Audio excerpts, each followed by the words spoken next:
as we wrote, we learned, you know, as we wrote, and if something got put down, we'd already tried it on for size, so we knew it. And then we'd rehearse it. After Monday, we'd come in, decide what to do that week.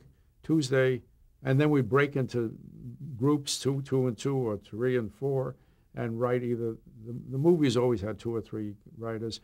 For the professor, it would be Sid and Mel Brooks and myself, and maybe another writer. But and then we'd all come together on a Wednesday and see what everybody else. On Thursday, we'd put it on its feet and rehearse it. And on Friday, we'd show it to the camera director.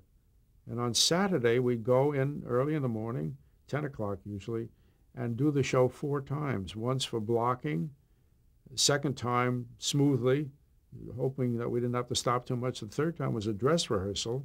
And by the time 9 o'clock rolled around, it was the 4th time we did the show. We were pretty tired. An hour and a half show, and the dress rehearsal was in full dress, so you had to change. And as soon as you finished, you had about a half hour to make cuts. He said, no, it's too long. We got to cut this and this. And the sketches were always the things that cut. It was hard to cut a dance. You see, you'd have to cut not only the dance, but the music. So Sid used to get so upset. The jumping stays, but we had to, you know, we had to learn the cuts. Was the dress rehearsal before an audience? No, it was before Carol Burnett.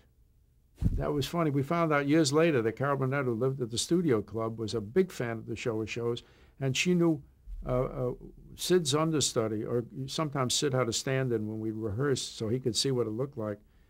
Milt Kamen invited Carol Burnett to see the rehearsals. She was dying to see how the rehearsal went, and then she'd go home and see how it was on the show. She said she actually had tickets to My Fair Lady once, but had to go to see from what the changes were from dress rehearsal to air, and she was cutting her teeth because the next best review form was taken over by her. Nobody else was doing it.